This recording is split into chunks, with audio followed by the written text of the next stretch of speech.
Assalamualaikum warahmatullahi wabarakatuh. Saya Gaida Nurul Afifah dengan nomor absen 18 angkatan 3 dari kota Cimahi.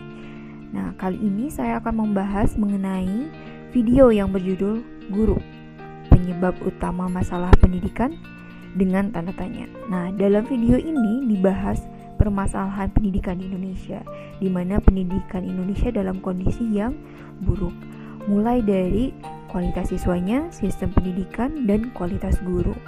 Disajikan pula hasil penelitian dalam video tersebut, yaitu penelitian oleh TIMSS, Trend in Mathematics and Science Study.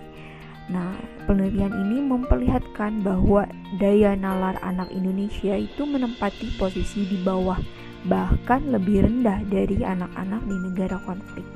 Penelitian ini dilaksanakan pada tahun 2012.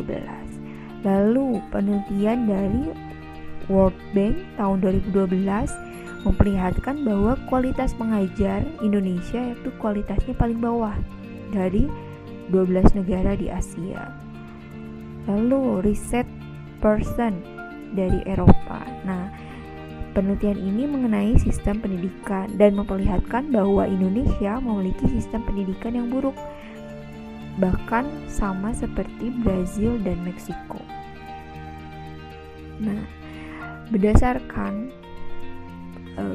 pendapat dari Ibu Retno ya, dari Forum Serikat Guru Indonesia, kunci dari mengatasi permasalahan buruknya pendidikan Indonesia yaitu salah satunya yang paling penting, kuncinya yaitu dengan membangun kualitas guru.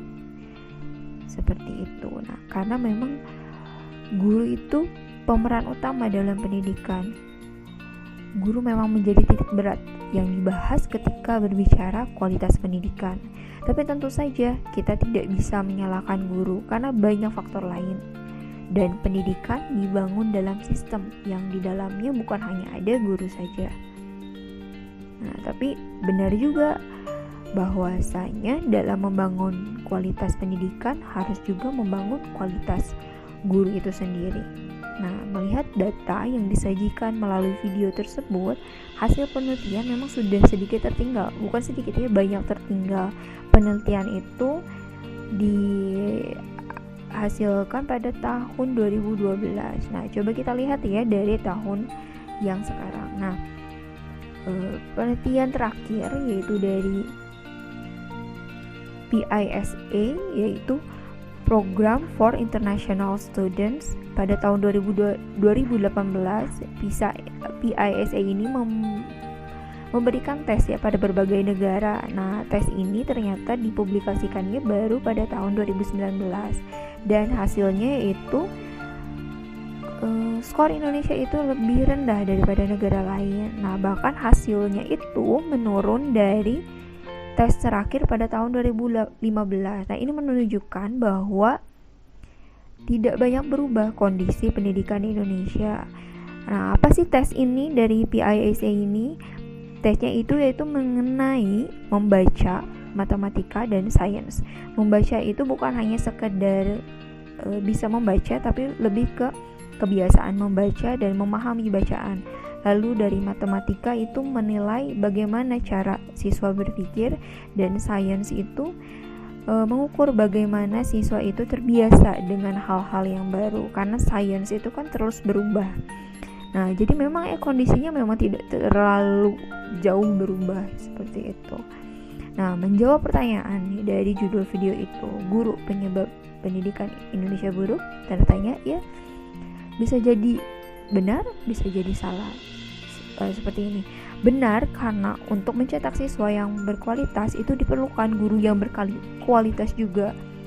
Tidak mungkin kita bisa mencetak siswa yang kreatif, yang cerdas kalau memang gurunya sendiri yang mendidiknya tidak cerdas dan tidak kreatif seperti itu.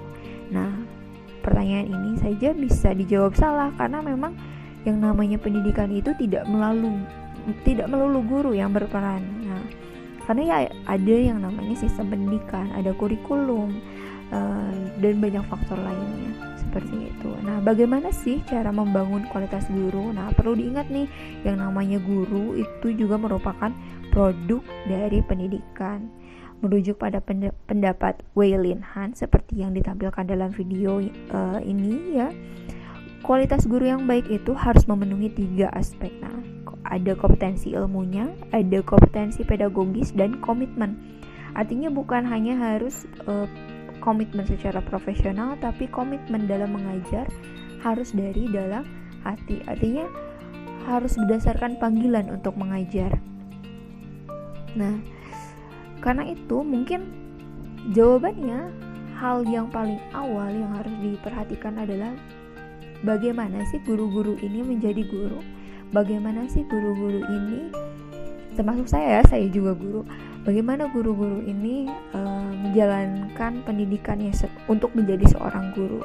Nah, karena itu mungkin ya lembaga-lembaga pendidikan untuk guru, universitas-universitas harusnya menyeleksi calon gurunya dalam program studi di universitasnya itu dengan mewawancara atau bahkan melihat apakah calon-calon yang masuk ke program studinya ini memilih program studi pendidikan itu untuk menjadi guru atau hanya sekadar asal memilih seperti itu ya. Berdasarkan Wei Lin Han itu pun kunci untuk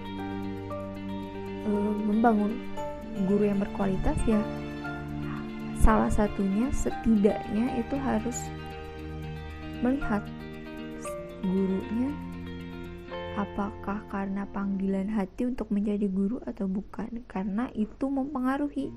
Ketika sudah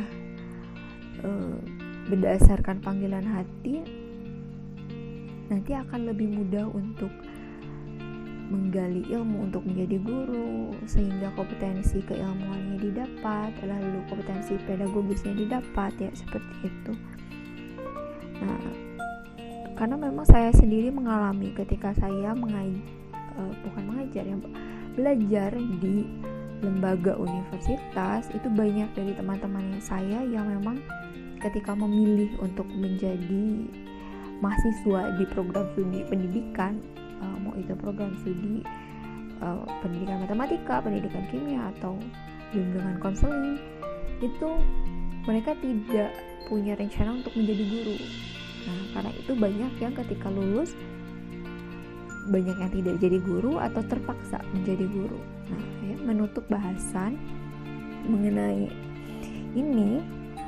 Nah, lalu apakah dampak bagi kita yang sudah jadi guru? Bahkan saya sendiri yang sudah mengabdi sebagai akan menjadi pegawai negeri. Nah, yang pasti sebagai guru dan pegawai negeri sipil, apabila menjalankan nilai-nilai dasar bela negara, maka kita harus berkontribusi untuk memajukan negara dengan menjadi guru yang berkualitas, berkompeten, dan mendidik dengan hati, bekerja dengan kerelaan, dan mengabdi untuk negara. Ya, memang seperti itu. Nah, ini pun menjadi PR bagi saya sendiri sebagai guru yang sekarang dalam posisi akan menjadi pegawai negeri sipil atau ASN.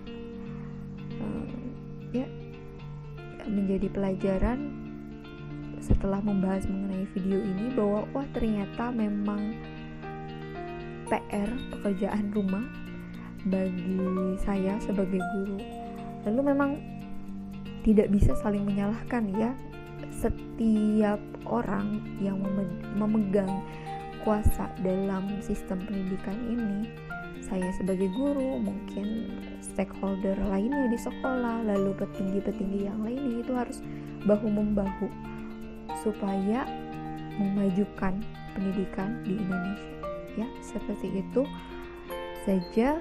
Mudah-mudahan apa yang saya bahas hari ini saya sendiri mendapatkan manfaatnya, dan orang lain yang mendengarkannya juga dapat manfaat. Semoga. Ya, terima kasih sudah mau mendengarkan. Mohon maaf apabila ada kesalahan dalam pembicaraan. Mudah-mudahan kita bisa menjadi guru yang berkualitas. Terima kasih. Wassalamualaikum warahmatullahi wabarakatuh.